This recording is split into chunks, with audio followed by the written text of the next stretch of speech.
Hello everyone, the topic I chose for this week's discussion is the total differential, and I will be working through two exercises, one from our book and one from WebWork.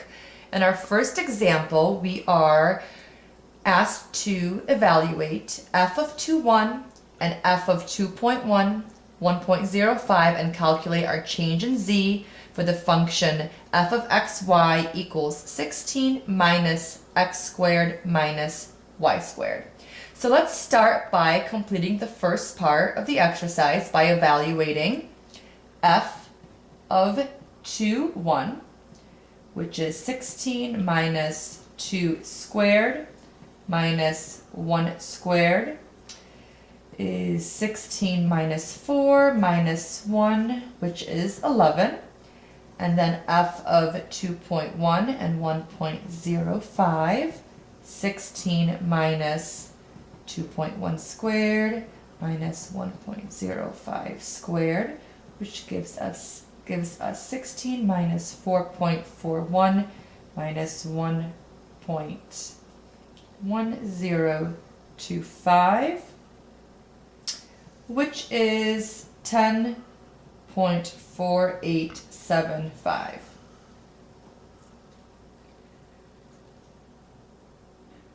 Okay, now we need to find our change in z, and we actually have a formula that we can use.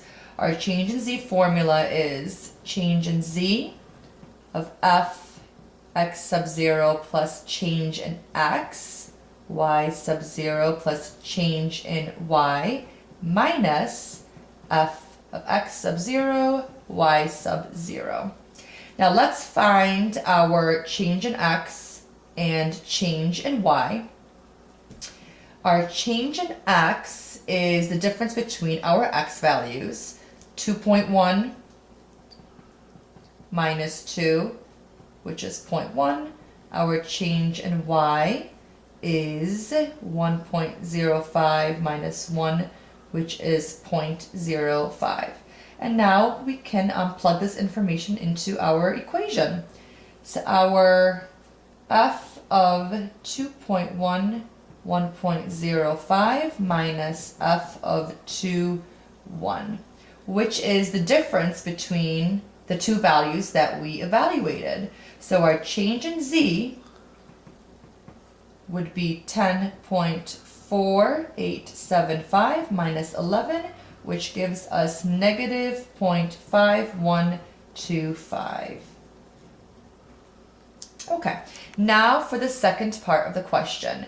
Use the total differential dz to approximate the change in z for the function. This is where I was very confused at first, because I assumed since change in x is dx and change in y is dy, that the change in z was also dz. So I didn't understand why there were two different formulas. But now I know that the change in z is actually the change in z on the surface, and the dz is the change in z on the tangent plane.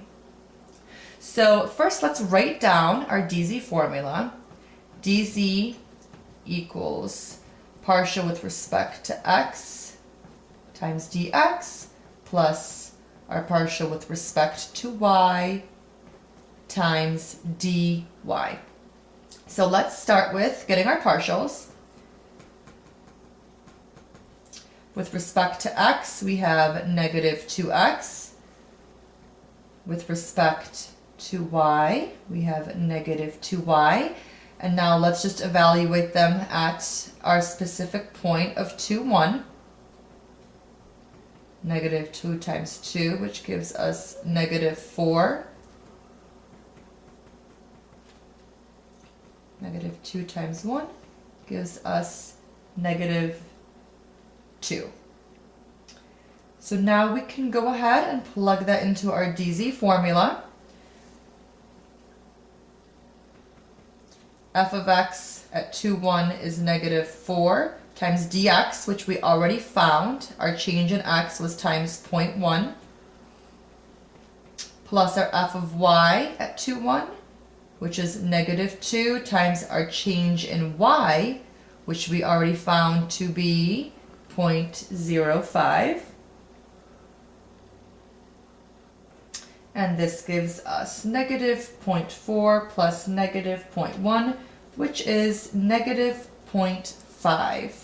So our dz value and change in z values will be pretty close, especially if our change in x and change in y values are small. Okay, so moving on to the next example.